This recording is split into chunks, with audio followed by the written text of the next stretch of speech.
नमस्कार। आप सभी का इस वीडियो में स्वागत है। आज मैं आपको इस वीडियो के माध्यम से बताऊंगा कि ई पंचायत सॉफ्टवेयर क्या है और इसमें कैसे डेटा एंट्री की जाती है। सबसे पहले मैं आपको बताना चाहूँगा कि जो हमारा ई पंचायत सॉफ्टवेयर है वो मुख्यमंत्री महोदय की जो 16-17 की बजट घोषणा थी उसकी संख्या 210 पे पंचायती राज संस्थाओं की कार्य प्रणाली को पारदर्शी बनाने के लिए एवं पंचायतों द्वारा कराए जा रहे कार्यों की संपूर्ण जानकारी आमजन को सहजता से उपलब्ध कराने के उद्देश्य से ये जो है सॉफ्टवेयर लागू किया गया है। आईटी डिपार्टमेंट के द्वारा सॉफ्टवेयर बनाया गया है और वही इसका मेंटेनेंस करेगा। इस पे कैसे डेटा एंट्री करते हैं ये मैं आपको आगे बताने जा रहा हूँ। एक चीज और मैं आपको बताने जा रहा हूँ कि राजस्थान है वो भारत का पहला ऐसा राज्य जो ई इंटीग्रेट पंचायत व्यवस्था को लागू कर रहा है। इसके जो बेनिफिट्स हैं वो यहाँ पे आप देख पा रहे हैं, जैसे कि ग्राम पंचायत के जो काम होते हैं उनके आवेदन की तकनीकी और वित्तीय स्वीकृति तथा भुगतान ऑनलाइन होंगे। यानी कि इसके द्वारा जो भी पंचायत में काम होंगे उनका जो सैंक्शन होगा या वित्तीय स्वीकृति होगी वो सारे के सारे ऑनलाइन इनकी रिक्वेस्ट डाली जाएगी और ऑनलाइन ही स्वीकृति होगी।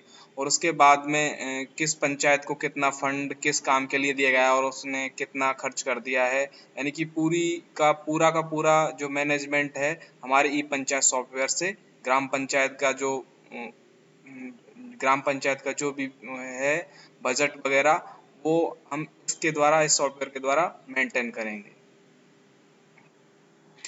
और बाकी जानकारी आप ये जो स्लाइड है पढ़ के इसको जानकारी ले सकते हैं। ई पंचायत सॉफ्टवेयर पर ऑनलाइन एंट्री कैसे करते हैं, इसके लिए सबसे पहले हमको एसएसओ लॉगिन करना होगा। यानी कि जो भी हमारा ग्राम पंचायत का ग्राम सचिव है उसकी एक एसएसओ आईडी होगी और वो अपने एसएसओ आईडी और पासवर्ड के द्वारा इसमें लॉगिन करने के बाद ही एंट्री कर पाएगा। अगर किसी ग्राम सेवक की एसएसओ आईडी नहीं बनी हुई है तो यहाँ पर वो अपनी रजिस्टर बटन पर क्लिक करने के बाद में और एक ऑप्शन है गवर्नमेंट एम्प्लॉय, यहाँ पे जाके अपने एसआईपीएफ जो नंबर होते हैं उनसे अपनी जानकारी मतलब एसआईपीएफ नंबर से अपनी एसएसओ आईडी बना सकता है।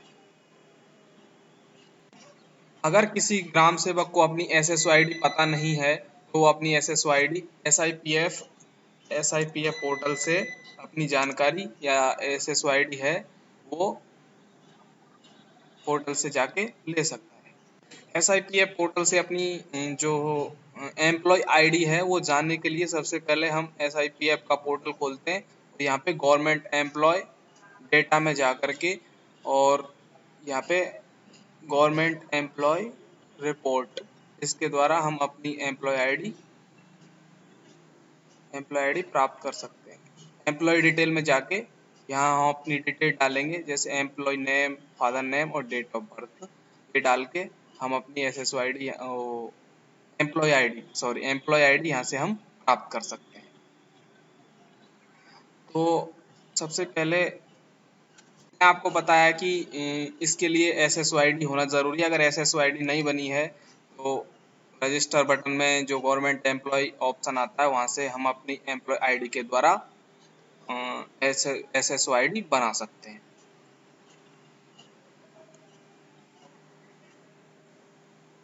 जैसे कि मैंने यहाँ पे एक एसएसओ आईडी एक ग्राम सेवक की डाली है और पासवर्ड डाल के कैप्चर डाले हैं। उसके बाद मैं लॉगिन करता हूँ। तो लॉगिन करने के बाद में हमारे सामने ये डैशबोर्ड खुल जाता है और इसमें हम देख पा रहे हैं कि ये तो हमारे गवर्नमेंट एम्प्लॉय होते हैं उनके लिए जो ऐप सरकार ने प्रोवाइड करवा रखे हैं वो हैं। और यहाँ जो सिटीजन ऐप होते हैं, सिटीजन ऐप यानी कि जो आम व्यक्ति के लिए भी उपलब्ध है वो यहाँ पर सिटीजन ऐप में उपलब्ध है। तो हम एक गवर्नमेंट एम्प्लॉय हैं तो यहाँ पे गवर्नमेंट ऐप पे क्लिक करते हैं तो यहाँ पे हमको ये पंचायत जो आइकन दिख रहा है पंचायत का, इस पे क्लिक करते हैं तो हमारा सॉफ्टवेयर ओपन हो जाता है। तो ये हमारा लॉगिन करने के बाद में सबसे पहले डैशबोर्ड खुल जाता है जहाँ पे हम देख पा रहे हैं सारी की सारी डिटेल, यानी कि जो अपने ग्राम पंचायत की जो प्रोफाइल है यहाँ पे सारी चीज़ें हैं। गांव कितने हैं, सरपंच उप सरपंच का डेटा, भामाशाह कितने परिवार हैं, कितने स्कूल हैं, पीएम आवास योजना में पालनहार योजना के कितने बेनिफिशियरी, कितने मोबाइल टावर हैं, कितने जल संसाधन है, सार्वजनिक शौचालय ही मित्र कितने, यानी कि ये पूरी की पूरी ग्राम पंचायत की प्रोफाइल यहाँ पे दी हुई है।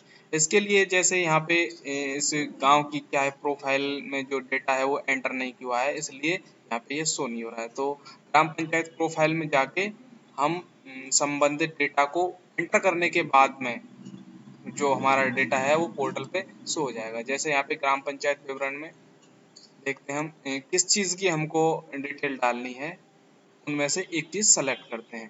जैसे सामान्य विवरण पे क्लिक करते हैं, तो सामान्य विवरण पे क्लिक करने के बाद सर्च करते हैं, तो यहाँ से ये इसमें जो अपनी ग्राम पंचायत की डिटेल है वो आ जाती है, यानी कि पंचायत समिति से कितनी दूरी है और जिला परिषद से कितनी दूरी है, क्या लैंडलाइन नंबर है, क्या सीयूजी नंबर है।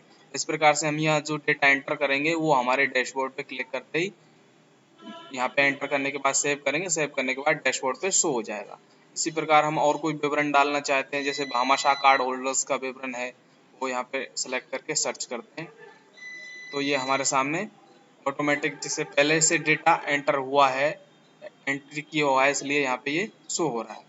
और ये जो डेटा है ये हमारा वहाँ पे भी शो होगा, डैशबोर्ड पे भी।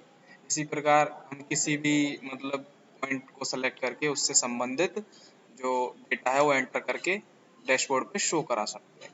उसके बाद में ग्राम विवरण आता है। ग्राम विवरण में हमारा जो लैंड डिटेल होती है, भूमि की डिटेल वो आती है। यहाँ पे जो भी है ये क्रमांक है, आबादी, भूमि हेक्टेयर, कितनी आबादी भूमि है, रकबा क्या संख्या है उसकी, और यहाँ से जाके हम इसमें अपडेट कर सकते हैं, जो कि हमारा अपडेट करने के बाद में जो सॉफ्टवेयर का जो डैशबोर्ड है वहाँ पे शो होगा।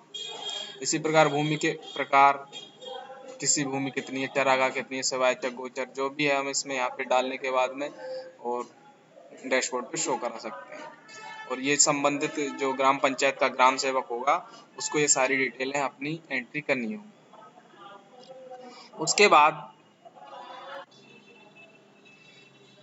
ये डैशबोर्ड पे जो डेटा है वो हम ग्राम पंचायत प्रोफाइल में जाके अपडेट कर सकते हैं, और अपडेट करते ही हमको यहाँ पे ये शो हो जाएगा। उसके बाद है ग्राम पंचायत शिविर, जो हमारे इस समय ग्राम पंचायतों में पंडित दीनदयाल शिविर चल रहे हैं, ये उससे संबंधित बिंदु है। यहाँ पे हम जितने भी ग्रुप 1 और ग्रुप 2 में जितने भी विभागों के फॉर्मेट्स हैं वो सारे उपलब्ध हैं, और हम यहाँ पे जाके और उनकी डेटा एंट्री कर रहे हैं। जैसे कि हमने बहुत सारी ग्राम पंचायतों में कैंप हो चुके हैं, उनकी डेटा एंट्री कर दी है।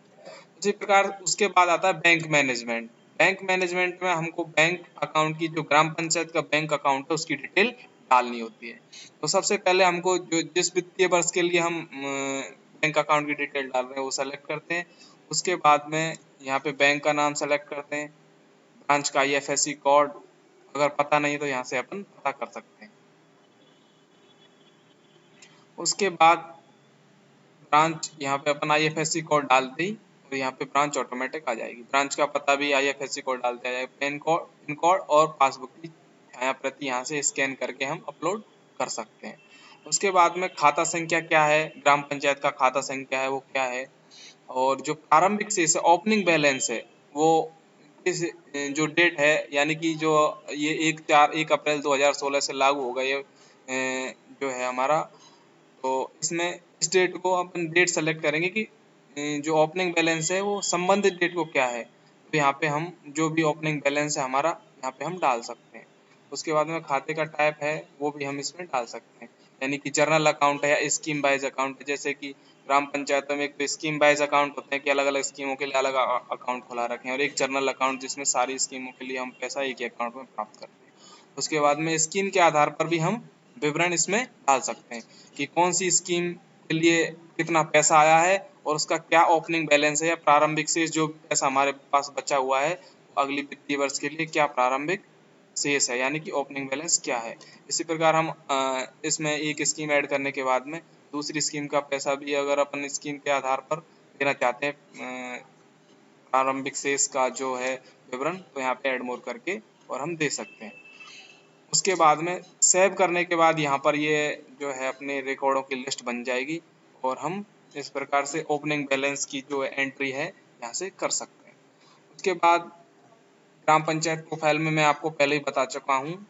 उसके बाद ये क्या है, ग्राम पंचायत प्रोफाइल